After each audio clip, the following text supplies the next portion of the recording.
video of the unknown. What is it? Is it real? And what is it doing there?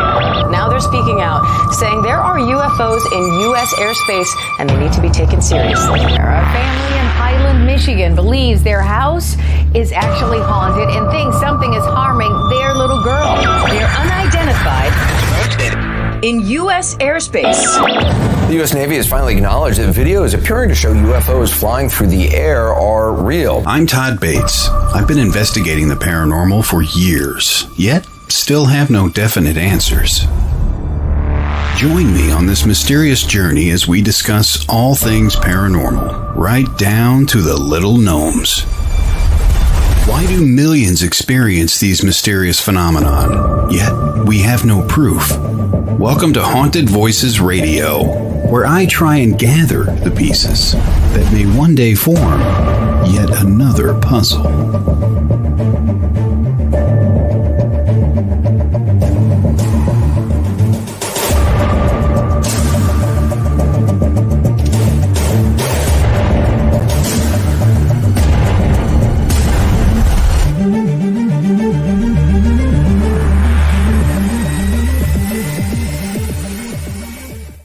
And a good evening, one and all. Welcome, Haunted Voices Live, right here, WLTK-DB.com. That's where you need to go. You can watch, listen from there as well. Welcome to everybody on this chilly January 27th. Holy cow, where's the year gone? It's already into February. Well, look, we have got an amazing show planned for you this evening.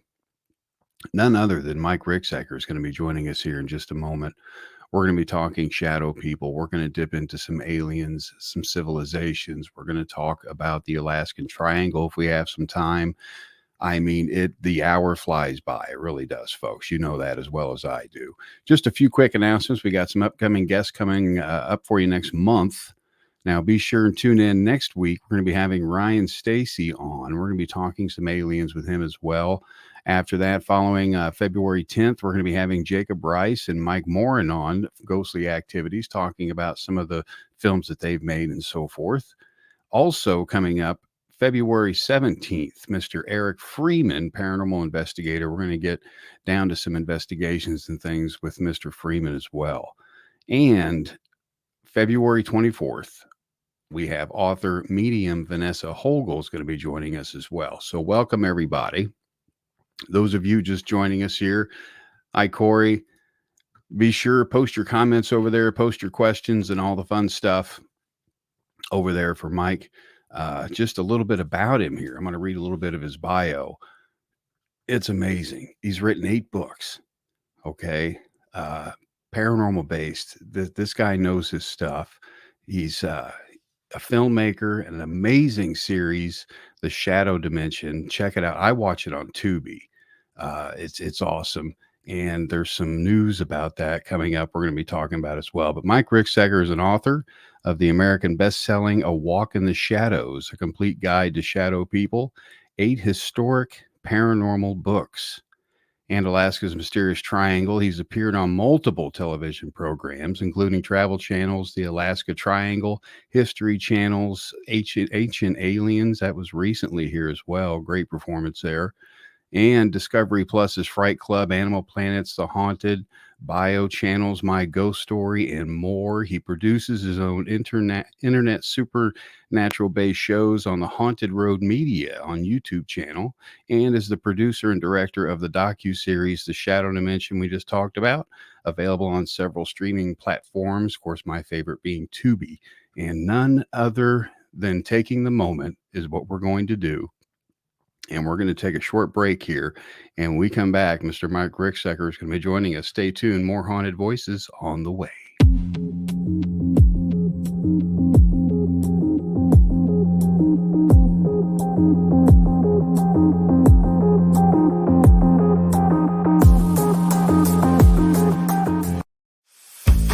The Body Code is a revolutionary method of energetic healing developed by Dr. Bradley Nelson, which allows us to quickly and easily identify specific imbalances that seem to underline chronic ill health, acute and chronic pain and discomfort, dysfunction, and stress. Ellie energetically connects with the subconscious of the client. Psychic medium Ellie Weisensell is a medical intuitive and energy healer and a certified body code practitioner. She identifies and clears energetic imbalances within the body and energy field. Contact Ellie at the website below, and Ellie can work remotely from a distance, by phone, online, video chat. There's no need to travel to an office. Remember, the body code is safe for humans and animals. Contact Ellie today.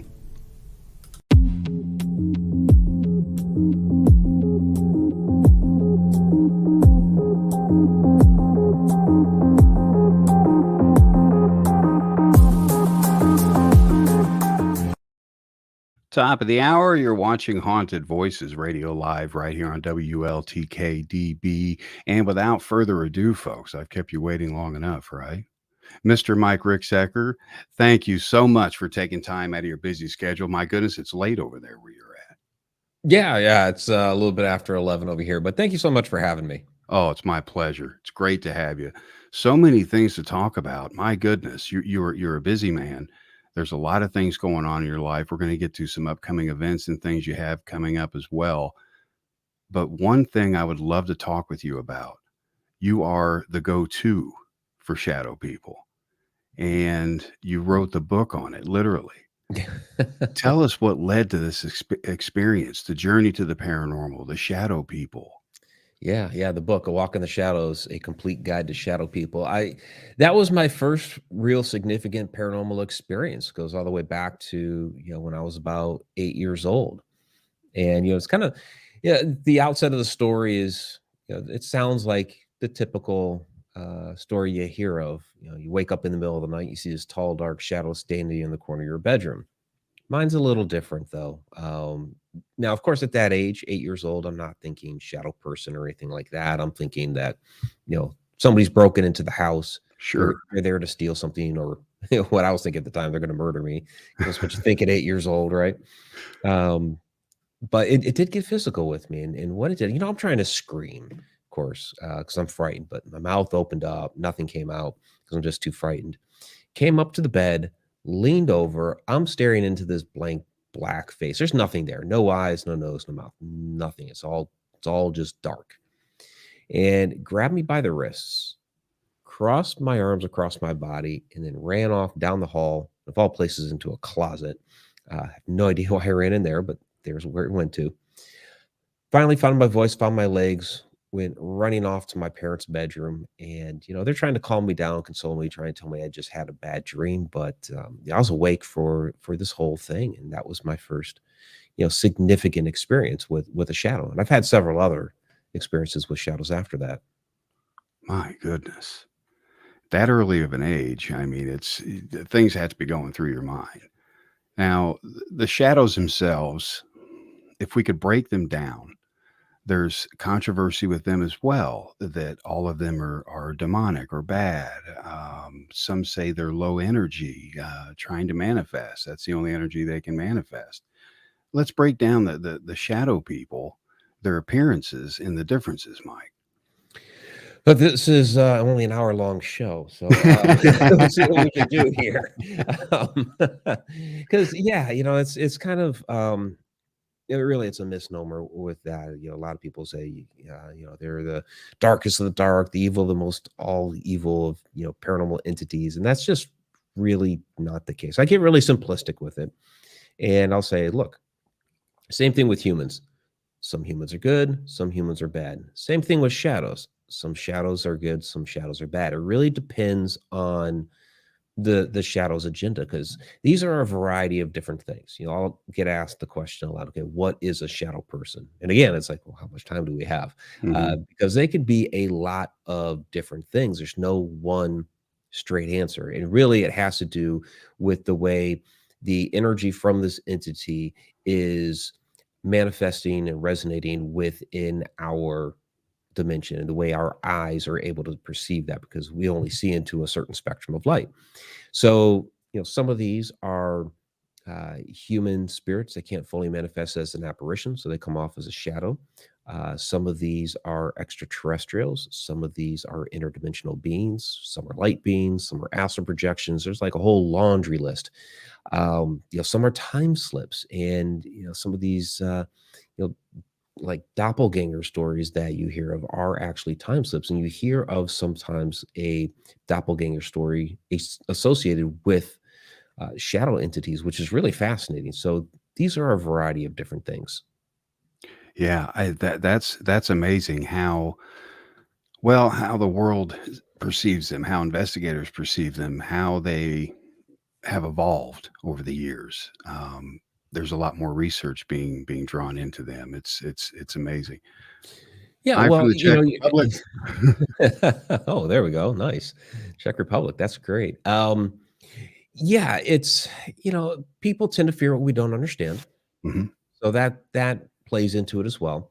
There are ones that, yes, that are more nefarious in nature, that have been known to do some things to harm people.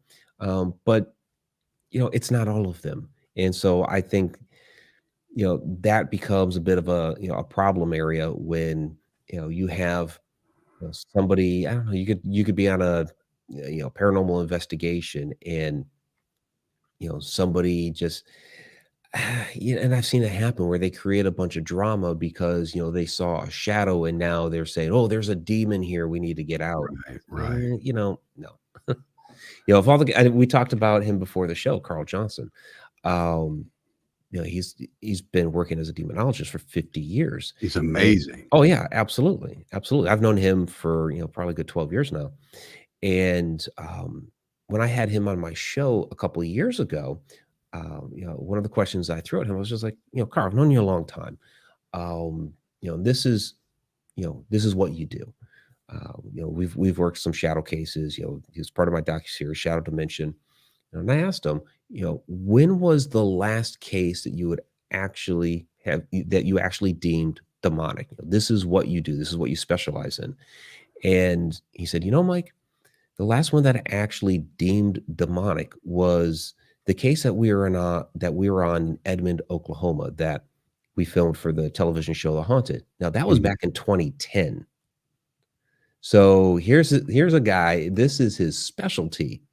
And the last time he could actually call something a demon was that long ago. So these are very, very rare type of entities. So trying to say that all these shadows, people just, see, darting across a room. Oh, there's a shadow. It's demonic. No, no. Yeah, and that's what I'd like to do is clear the air on that Yeah. because there's so much of that going around. And poor Carl, he's got to be busy Oh off yeah. office like crazy because everybody thinks oh it's a demon because it's dark and it's just a stereotype. It really And is. Yeah. that's why I'm glad that we're talking about it and getting it out there. What do you feel about perhaps shadow people being like on the elemental side as well? Um, Yeah, that's kind of an interesting take. So, with elementals, they take on, and basically they're utilizing one of our elements here of on the planet, earth, air, water, fire.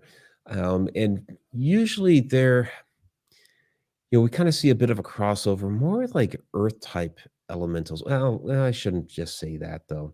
Um, because there are some that we've seen around water. So it was like, okay, was that earth because we're near land, but we're on the water.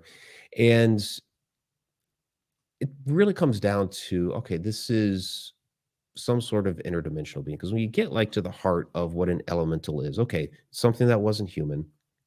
It's something that's, not necessarily from our plane of existence, but can come here and visit our plane of existence. mhm. It kind of really adheres to those type of qualities. Okay. Okay. That's a great explanation. Great explanation because it's touch and go with the shadows, again, with people and what they feel, uh, to dissect them and to really because investigators can see a mist, perhaps, Mhm. something darker than dark, and immediately will do a dude run on themselves and just take off. Yeah. So to kind of do a refresher course and go back, I mean, I'm learning a lot as well. There's I have yet to see a shadow ghost. Now I've seen things I can't explain in the darkness, but as far as a shadow ghost, something darker than dark, I don't know if my eyes can set to that. Is there a Right. certain is there something that people should really look for and pay attention to so their eyes don't play tricks on them while they're researching these? Well, and part of this isn't okay. I did mention earlier that our eyes only see into a certain spectrum. Hmm. Our bodies also resonate within a certain frequency range. For humans, it's about 9 to 16 hertz, and every person is a little bit different.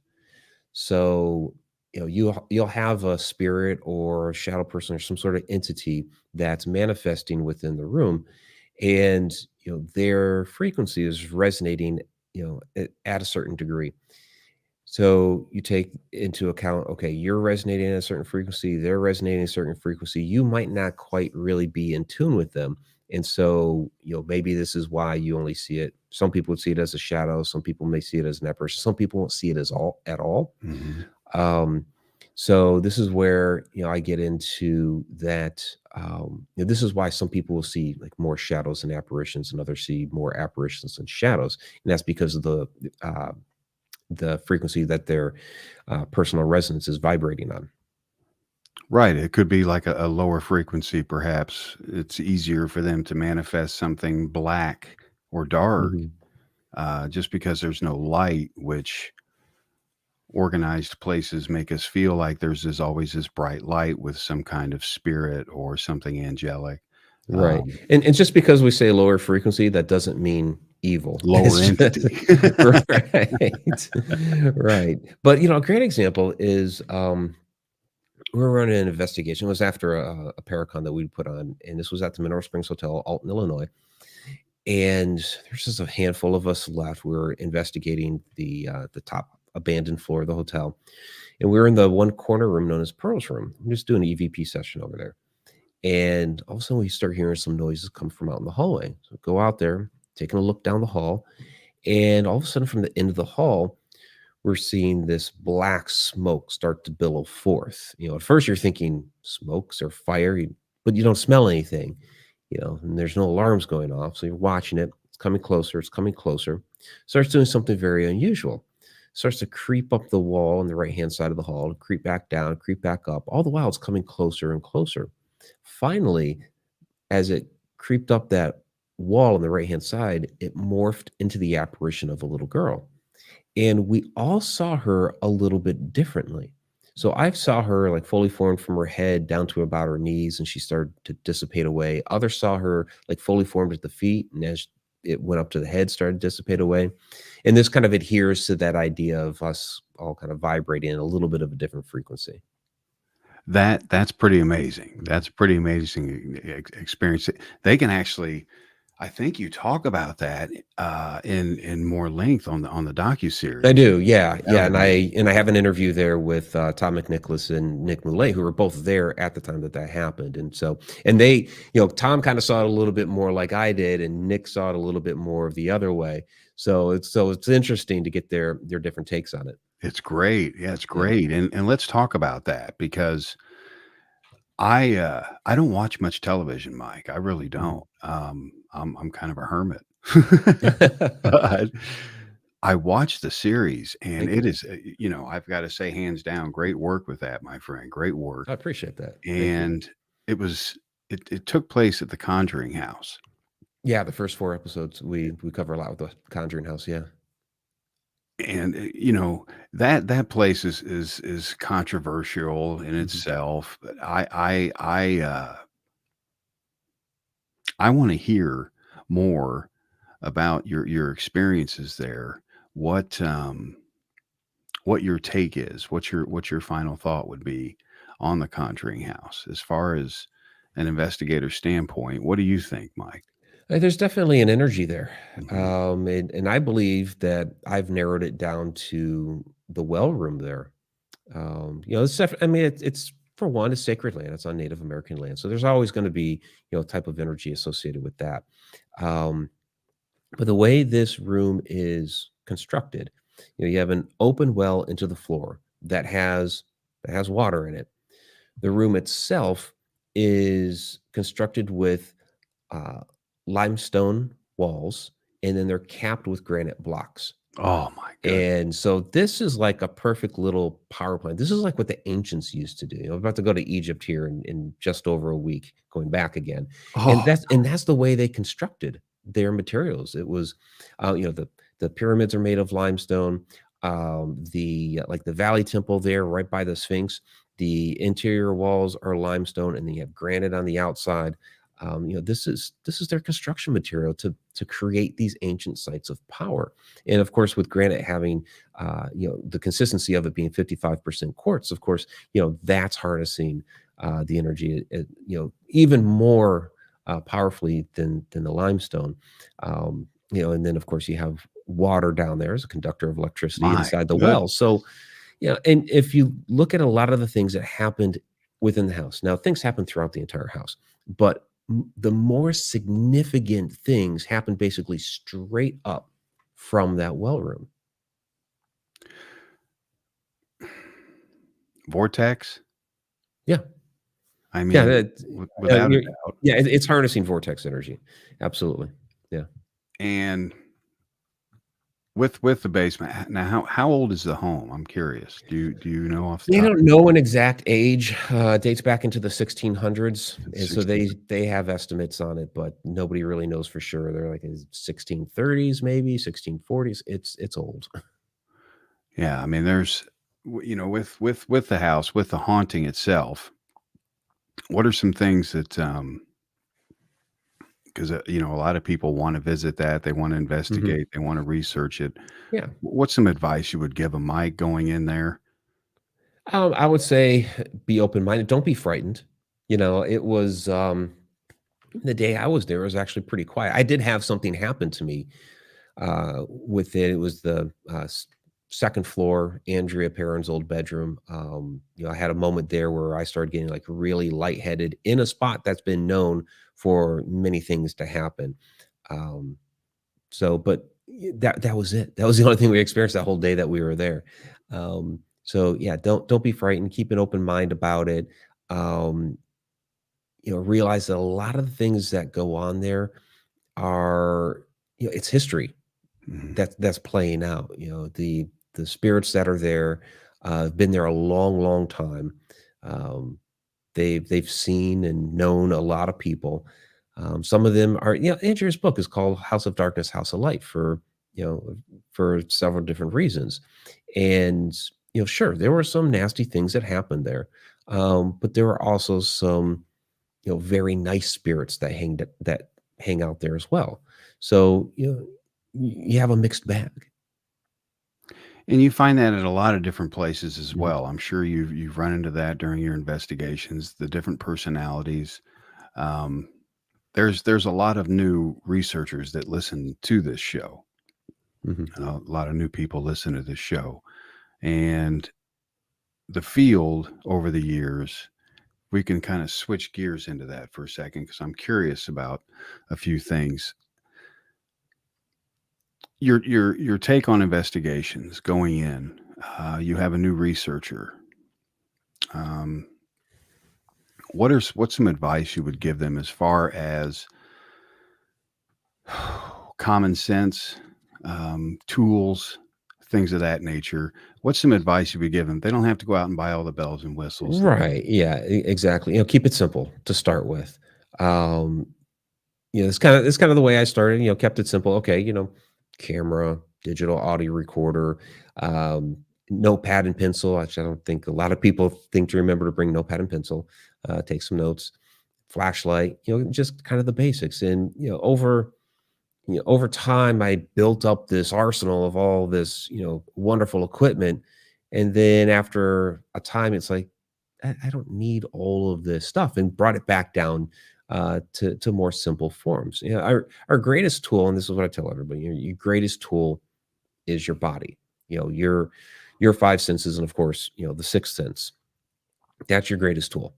You know, from that, you know, again, you have your basics. You know, camera, take some photos, or you know, some video, or whatever, kind of document what's going on.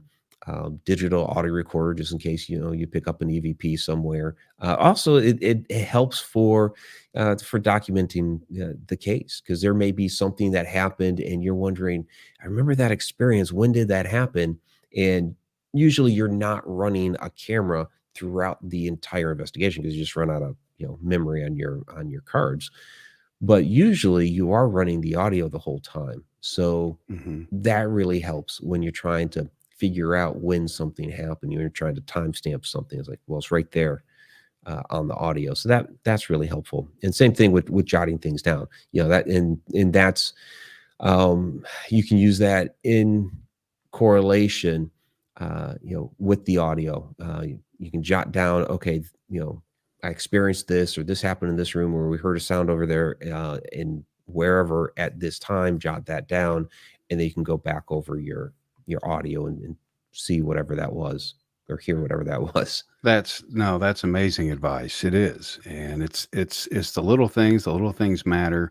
You don't need to go big or go home with this kind of, you don't have to go out and buy thousands of dollars of equipment.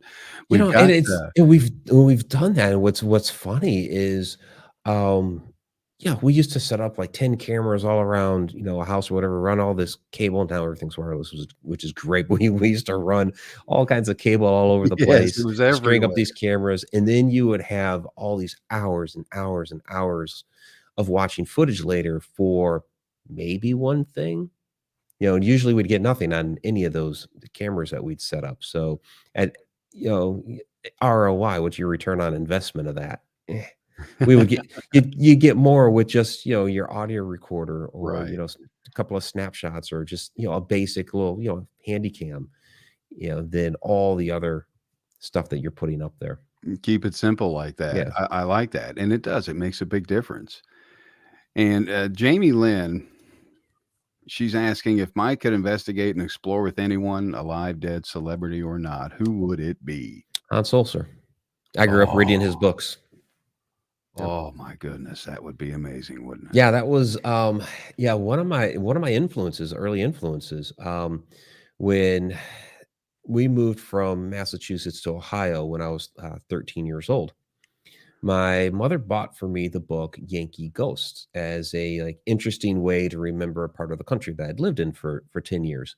And I remember as we were making that drive, and you know, I started reading the book, and it took me until like the second story in there to realize, wait a second, these are actually true stories. These are real accounts of hauntings, and that floored me for one, but I was totally fascinated by it.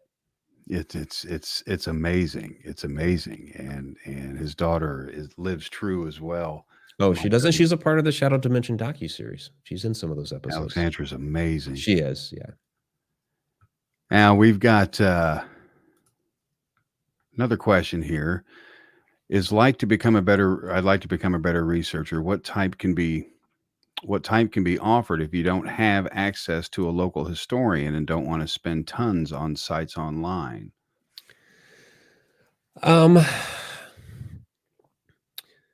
That's kind of tough. You're kind of eliminating a lot of different things there, because you know, for one, I believe it is good to talk to the locals, people who have been around the area, you know, that know the stories that are associated with the location. You know, if you're investigating a historic location, you know, it would be good to talk to the docents that are there, or whoever's, you know, associated with that property that works there. You know, research is your friend. I try to learn as much as I can about a particular location. So, you know, yeah, I'll hit those. So it's like, but not just like Google and finding some random person's little, you know, blog or whatever. And that's fine to get maybe some anecdotal stories of their experiences. But, you know, I like to go into the actual history books. Like, you know, if you're, Um, if you're doing an investigation at an old colonial mansion, there are books. And when I did my research for the book Ghosts of Maryland, I dove into a book that was, over 100 years old at the time. It's even older now, of Wow. course.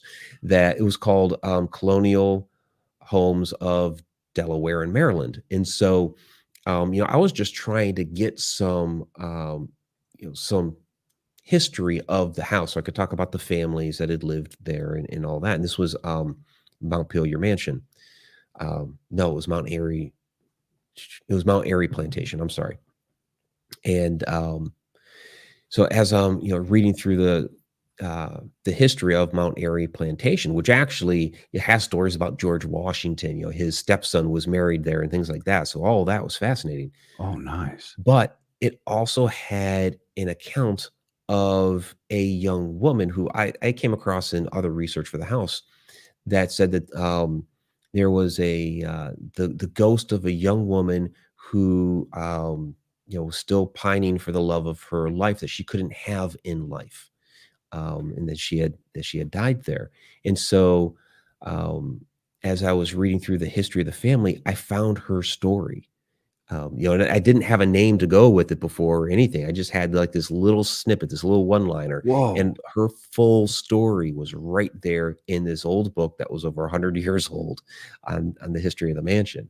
And it was a sad story, but Yeah, I'm sure. but yeah, so finding those types of old books, historic newspapers, you can go to, like, and I'm not getting paid for this plug, but you can go to, like, newspapers.com, and just there is so much amazing historic information in a site like that, because they have newspaper archives going back to, like, the 1700s, the ones from, like, the UK, because they have UK papers in there, go even older.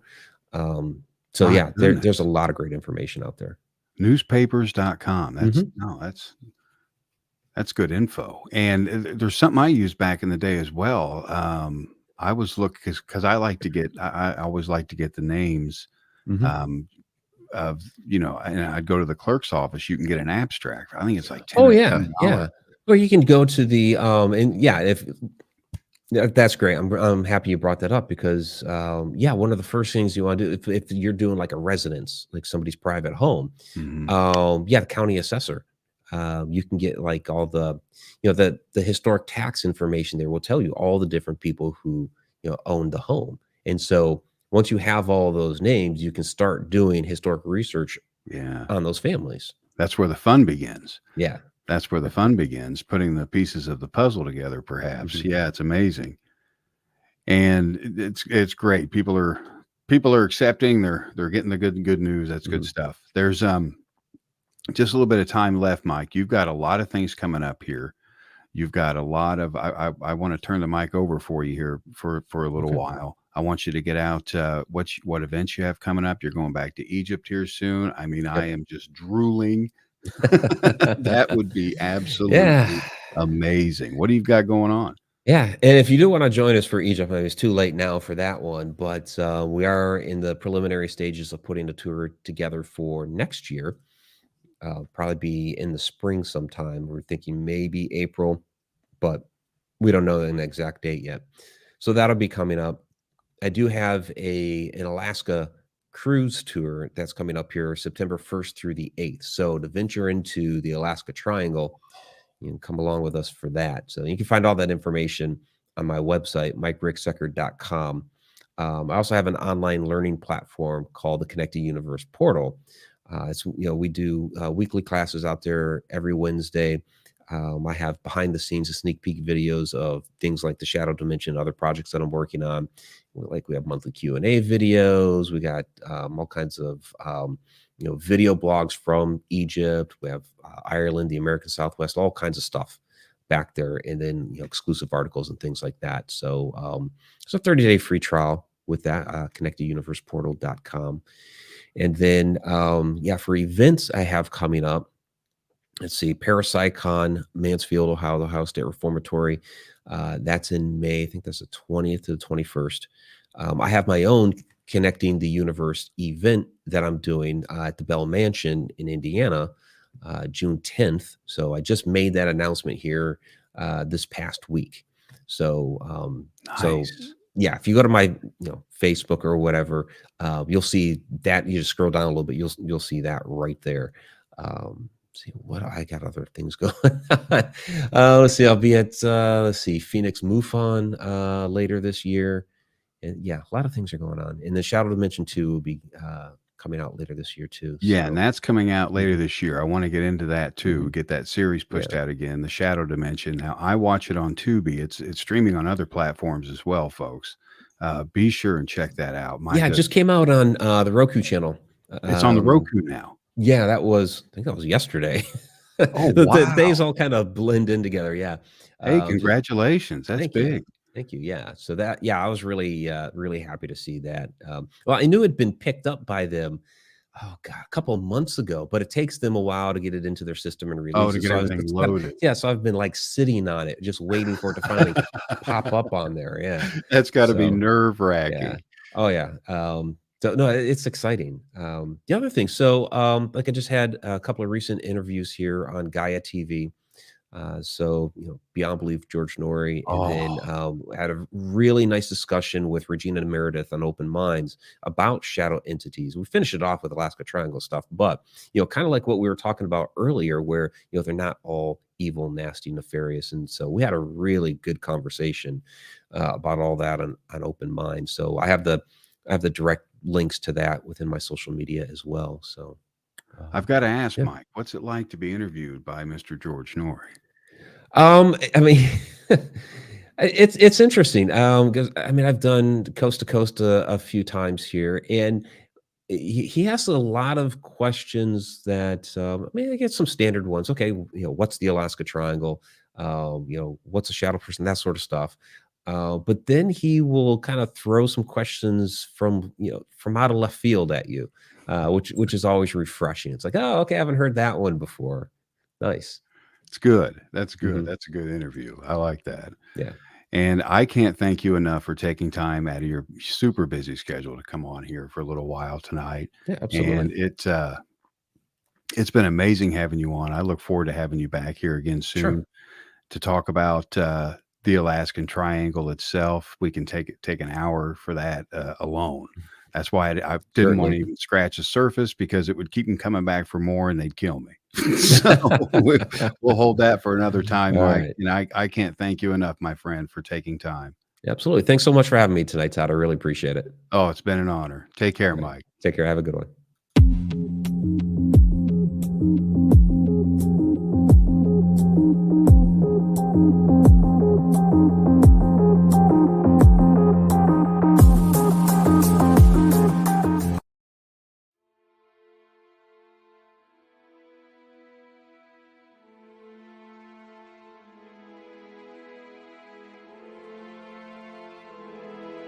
Heard a girl scream down here. Are you kidding me right now? I'm listening. Very well. Thank you so much.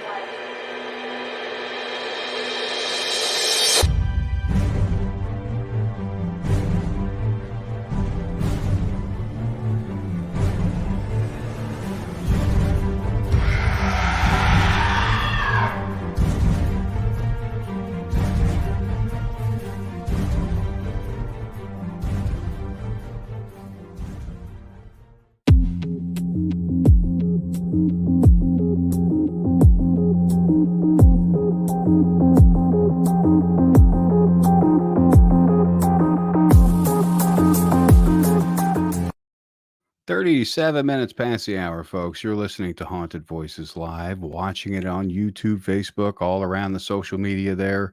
I want to thank each and every one of you folks for taking time each week to listen to the show, watch the show, download the replays. We had an awesome show tonight with Mike. I didn't want to keep him that long. It's late over there, and I am out of steam. I'm exhausted, folks. My week is over. But I wanted to get to some comments here. My good friend from the Czech Republic over there, my goodness, the package is coming. Hang in there. And Courtney, I missed you earlier. Hi, Courtney. And there's so many great questions tonight with Mike, and there's a lot of information we covered tonight. And those of you that are new to the field, hopefully you got a nice, really good course on shadow people, the differences, what to look for, what not to look for, what to believe, what not to believe. Watch your stereotypes. Listen to what Mike said. It's important when you're out there in the field. It's, you know, a lot of these times, folks, you only have one shot at this. You really do. So make it good, make it count. Now, we've got some good stuff coming up here at the station real quick. Be sure to check out the latest schedule. It is changing. We've got new shows coming in. So just go over there to WLTK-DB.com and click on schedule, and you'll find the latest shows coming up. We've got a debut of Beyond the Afterlife. That's going to be debuting Monday night at 7 with Ashley Marino and Benjamin Young of Cross Country Paranormal. That's going to be an awesome show. We've got Spirits We're Talking. That's going to be debuting February 7th on Tuesday nights. A lot of good stuff coming your way. So stay tuned to the station. More good stuff coming. Nicole couldn't make it tonight. She wishes you all the best. She had to take the night off. Life happens, folks. Life happens. But once again, thank you to Mr. Mike Ricksecker for taking time to come on. Thanks to all you folks for taking time out of your schedules to watch a show. It's great. Have a great weekend, everybody. The truth is here and now on WLTK-DB Talk Radio at WLTK-DB.com.